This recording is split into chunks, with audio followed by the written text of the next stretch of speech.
Caros alunos e alunas, bom dia, boa tarde, boa noite mais uma vez, dependendo do momento que vocês estiverem assistindo essa gravação. Hoje o nosso tema é crise do Estado Novo e nós vamos imediatamente aqui, trabalhar essa apresentação.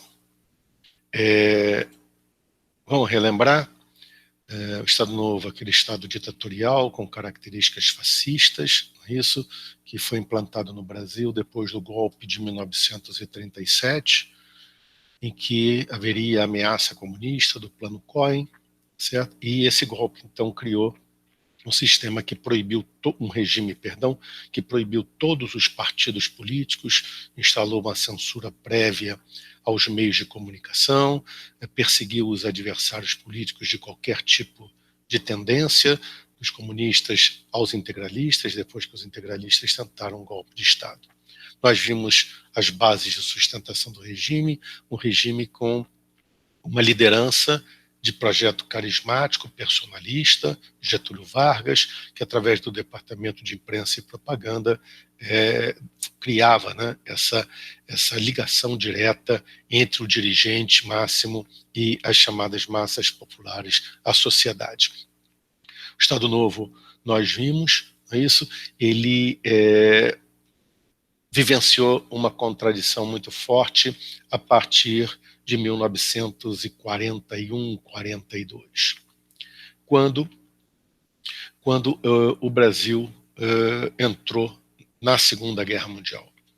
Depois do episódio de Pearl Harbor, da agressão japonesa aos Estados Unidos, o governo norte-americano, nós vimos na aula de política externa do governo da era Vargas, aceitou o rompimento de relações, a proposta americana de rompimento de relações diplomáticas com o eixo, depois caminhou no sentido de ceder as bases no Nordeste, Natal, Recife, para as Forças Armadas norte-americanas, o que colocava claramente o Brasil do lado dos aliados.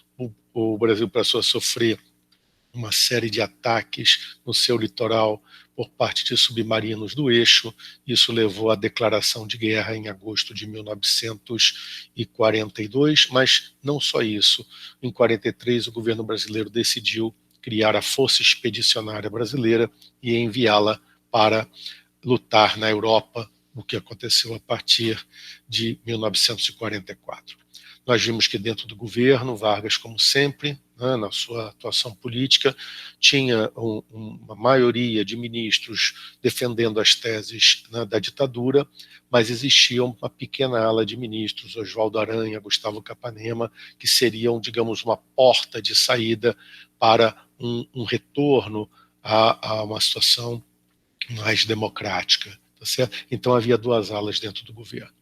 A Guerra Mundial, a participação brasileira criou um fator muito forte de desestabilização, ou seja, dentro do Brasil havia uma ditadura, mas fora os nossos pracinhas, como eram chamados os soldados da FEB, estavam morrendo em nome da luta pela democracia contra o totalitarismo. Então, não é só isso, evidentemente, mas isso contribuiu muito para um crescimento da oposição interna, duramente vigiada. O primeiro episódio mais importante foi o espalhar-se de um manifesto escrito por intelectuais mineiros, que recebeu várias adesões, várias centenas de adesões, e que foi proibida a sua divulgação pelo governo. Esse manifesto pedia o retorno à democracia, pedia que houvesse um plebiscito, que a Constituição de 37, ela afirmava que haveria em 42 e que não houve, que Vargas suspendeu exatamente argumentando a situação de guerra e que, portanto, não se poderia fazer nenhum tipo de consulta popular. Então, as pressões pela volta ao regime democrático, pelo fim da ditadura, começam a ganhar corpo, principalmente a partir do início do ano de 45, quando as tropas aliadas, tanto soviéticas quanto norte-americanas e britânicas, já estão dentro do território da Alemanha, ou seja, o fim da guerra na Europa está muito próximo. O primeiro Congresso Brasileiro de Escritores, em janeiro de 45, também faz um duro manifesto pedindo o retorno à democracia, só que isso tudo foi bloqueado pela censura, isso não saía nos jornais, nas revistas, pela rádio. No entanto, Em fevereiro de 1945, o jornal Correio da Manhã, rompendo a censura, publicou uma longa entrevista dada por José Américo de Almeida, aquele que eu gosto de chamar ex-quase futuro candidato às eleições presidenciais de 1938, que não aconteceram, era aquele que pareceria ser o candidato do governo às eleições de 38.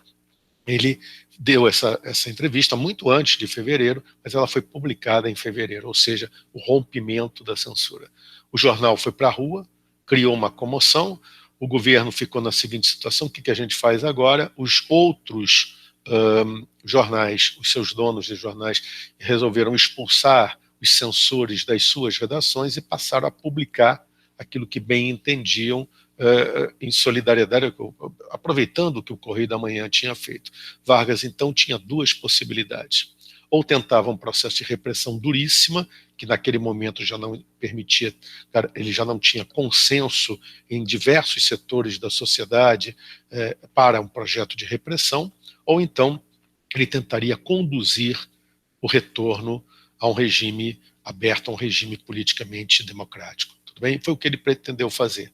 Com a edição da Lei Constitucional, reparem as datas, de 28 de fevereiro, a publicação do Correio da Manhã foi do dia 22, portanto, menos de uma semana depois, Vargas convoca a imprensa e afirma que fará, a partir dessa lei, em 90 dias, a convocação de eleições para a presidência da República e para a Assembleia Constituinte. Tá? Temos aqui, então, por favor, depois olhem com cuidado, tá? Essa linha aqui, tá, do tempo do ano de 45, os diversos aspectos, né, os diversos acontecimentos desse ano de 45 importantes para o fim do Estado Novo, a forma como se deu o fim do Estado Novo. Tá? Aqui, Getúlio Vargas, na entrevista coletiva à imprensa, depois que editou essa lei constitucional número 9, que alguns chamam de ato adicional, inclusive. Perfeito? Essa lei, tá, então, abria espaço para outras medidas. Em 18 de abril, foi dada anistia a todos os presos políticos brasileiros da época, os comunistas, os integralistas e todos os demais. O fim da censura, que já tinha acontecido na prática, foi estabelecido também legalmente a partir de 25 de abril, e no dia 28 veio a regulamentação do processo eleitoral. Tá? E, portanto, as eleições foram marcadas para a Presidência da República e para a Assembleia Nacional Constituinte para o dia 2 de dezembro de 1945. Tá? Por essa questão, por essa mesma regulamentação, a formação de partidos políticos foi regulamentada, ou seja, criou-se uma legislação partidária. E essa legislação colocava que os partidos eles tinham que ser obrigatoriamente partidos nacionais. Não poderiam mais existir partidos como existiam à época da República Oligárquica ou à época ainda do governo constitucional de Vargas, entre 34 e 37. Bem, que eram partidos regionais, partidos estaduais. Agora, os partidos tinham que ser nacionais. Isso tem a ver com toda a construção que o Estado Novo fez, que era a tentativa de superar aquelas lutas estaduais, aquela situação de um Brasil dividido em estados para um projeto de Brasil unificado. Então, surgirão partidos nacionais. Alguns já tinham até se organizado, mas agora existe uma legislação que eles vão ter que se adequar, né, completamente. Perfeito? Os principais partidos políticos, o primeiro que, inclusive, já tinha surgido extraoficialmente, chamado de União Democrática Nacional, reunia os setores de oposição ao governo. Apresentou como candidato à presidência da República o brigadeiro Eduardo Gomes. Tá certo? Essa União Democrática Nacional reunia setores liberais, setores mais à esquerda do processo político brasileiro, ou seja, posteriormente, em 47, de dentro da UDN, sairá um grupo que lá funcionava com o nome de Esquerda Democrática para formar o Partido Socialista Brasileiro. Num primeiro momento, até comunistas imaginaram que entrar para a UDN, uma frente única contra o governo Vargas, seria interessante, mas depois isso foi abandonado, principalmente depois que Prestes saiu da cadeia anistiado. Vargas reagiu, evidentemente, tinha que criar os seus pontos de apoio para aquilo que ele chamava a sua obra, né, que teria sido feita durante todos os seus 15 anos de governo. Então surgiram o Partido Social Democrático, que apresentou como candidato o general Eurico Dutra à presidência da República, e esse partido surgiu praticamente já no poder. Foi o único dos partidos que, quando foi fundado, estava presente em todos os estados do território brasileiro.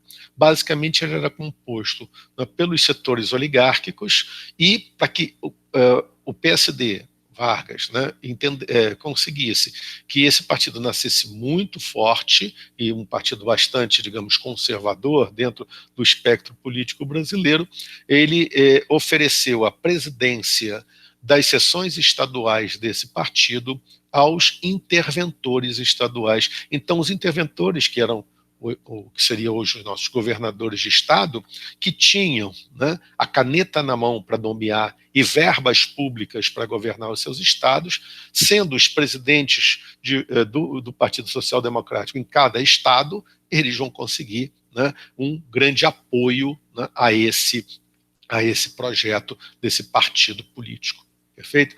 É o partido que vai ser conhecido como Partido das Oligarquias, depois terá, no correr dos anos 50, vai ter uma ala um pouco mais chamada moderna, a ala chamada Bossa Nova, mas isso nós veremos em outros encontros. Tá? E o Partido Trabalhista Brasileiro, que foi fundado também sob a inspiração de Vargas e alguns de seus seguidores, exatamente porque o Partido Comunista do Brasil tinha se reorganizado, foi legalizado, porque a União Soviética lutara do lado dos aliados durante a Segunda Guerra Mundial, não tinha sentido proibir a organização do Partido Comunista, e a ideia que passou a ocorrer é a seguinte: bom, se para os trabalhadores, né, brasileiros só tiver a opção do Partido Comunista, vai ser um problema.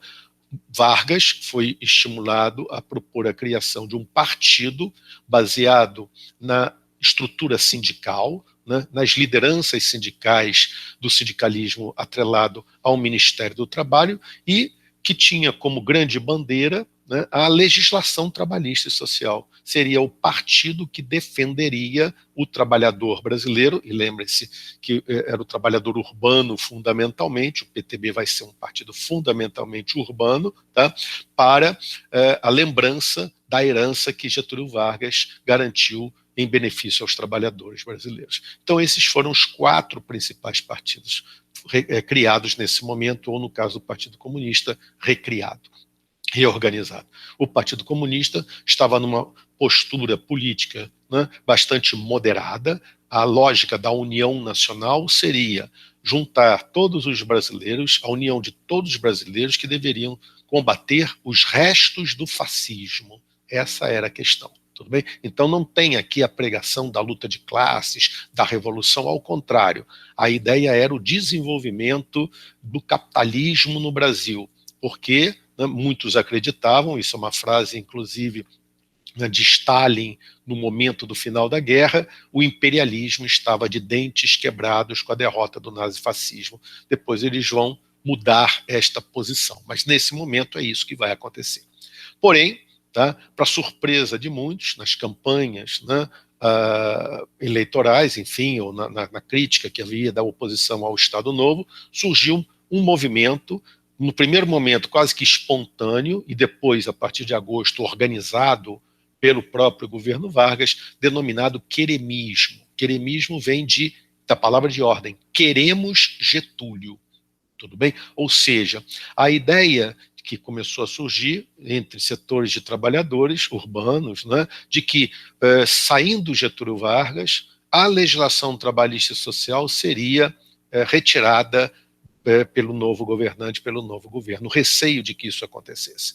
Então a ideia é que Vargas deveria continuar no governo, deveria, inclusive, como vai ser a posição do Partido Comunista, garantir a eleição para a Assembleia Constituinte, deveria governar enquanto a Constituinte estivesse realizando seus trabalhos, e quando a Constituição fosse promulgada, aí sim, eleições para a presidência da República. Ora, isso fez com que diversos setores do empresariado, né, setores da oposição liberal e até mesmo, né, pessoas não muito vinculadas a grupos políticos entendessem que Vargas estava estimulando um novo golpe continuista, dessa vez utilizando os trabalhadores urbanos. Tá? Então, repara uma questão importante, tá? O fato de que Vargas estaria desejando não fazer a eleição presidencial para continuar no governo. Seria um novo golpe, uma repetição de 37. Só que dessa vez, tá, Vargas não tem o apoio do empresariado, dos militares, né, que temem, né, a sua ligação agora com os grupos sindicais, com o Partido Comunista. Então, em outubro de 1945, um golpe militar, né, liderado pelo general Góes Monteiro, com apoio do candidato Eurico Dutra, militar, com apoio do brigadeiro Eduardo Gomes, militar.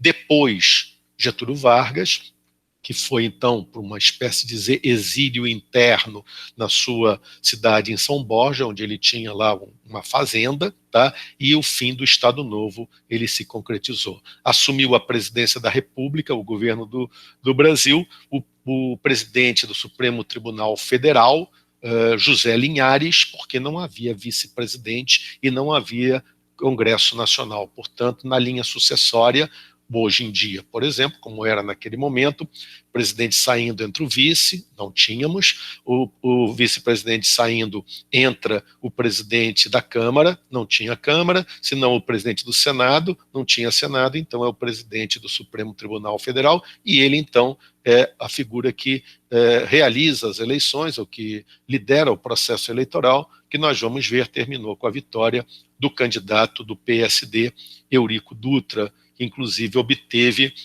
o apoio, né? Nós vamos ver aqui no final, aqui o queremismo, perfeito? Depois, com calma, vocês podem, enfim, se quiserem, olhar com mais detalhe as demandas, mas basicamente é o personalismo de Vargas, perfeito?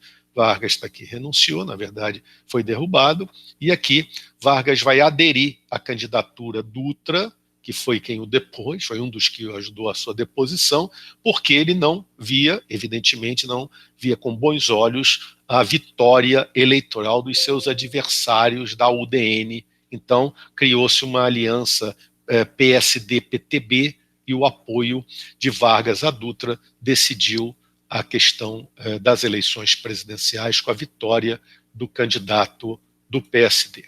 Perfeito? Com isso, encerro aqui essa apresentação de hoje, agradeço a paciência de vocês e desejo a todos saúde e paz.